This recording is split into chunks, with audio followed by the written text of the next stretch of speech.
Did you know that inmates requested transfer to Alcatraz? In this video, we will be revealing the shocking good side of Alcatraz that no one speaks about. Number 5. The greatest food.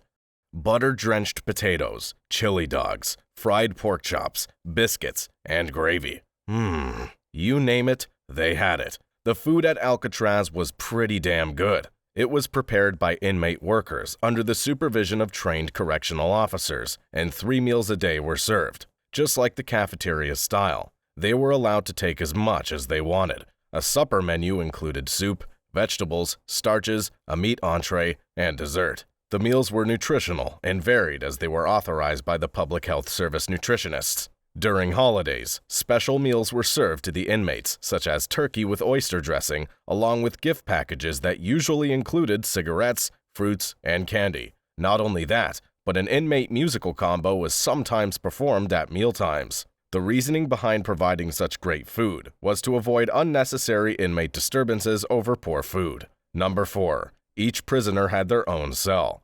Alcatraz had a total of 336 cells in B and C blocks, and the prison followed a policy of silence. An average cell at Alcatraz would have a small sink with cold running water, small sleeping cot, and a toilet. Willie Radke, an inmate who shared a cell next to Machine Gun Kelly, said that having your own cell was the greatest advantage over other federal prisons. By having your own cell, it reduced the chances of getting in trouble, and the privacy aspect was a cherished benefit. Those in solitary confinement were faced with tougher rules, since each prisoner had their own cell, and the prison upped the stakes for those that got in trouble and were taken to solitary confinement. Number 3. Paid for doing jobs. Common to many prisons, inmates are usually kept occupied with different tasks to reduce violence and tension.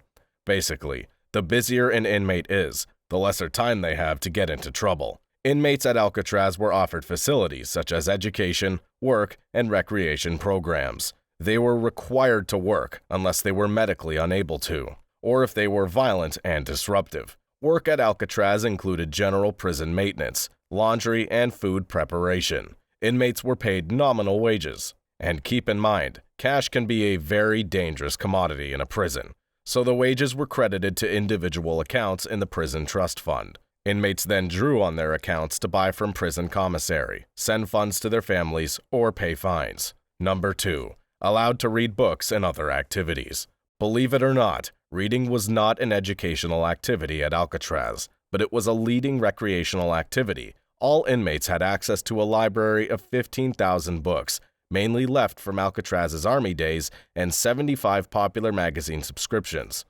They were allowed to do artwork, play stringed instruments in their cells, and write letters. Alcatraz had several talented artists, including John Paul Chase and James Widner. By the 1940s, each cell had been wired with earphone jacks, allowing all the inmates to listen to the radio broadcasts that were definitely approved by the warden. Moreover, religious services were held in a chapel, alternating different faiths from week to satisfy everyone. Movies were also shown once or twice a month. On Saturdays and Sundays, inmates were allowed to enjoy at the outdoor recreation yard. Here, they gathered as they pleased, either relaxing or playing baseball, handball, chess, checkers, and dominoes. Not so boring after all. Number 1. Great medical care system and hygiene.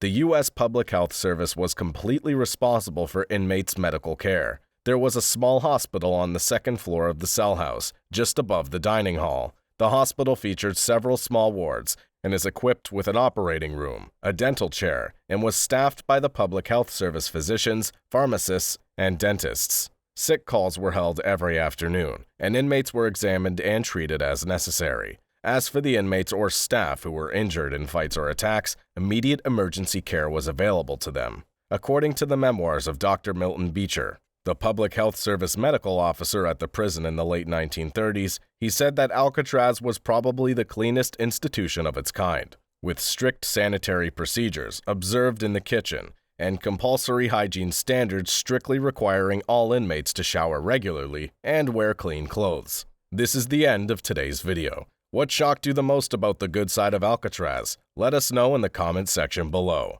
Do not forget to subscribe, like, and share this. We will see you in the next one.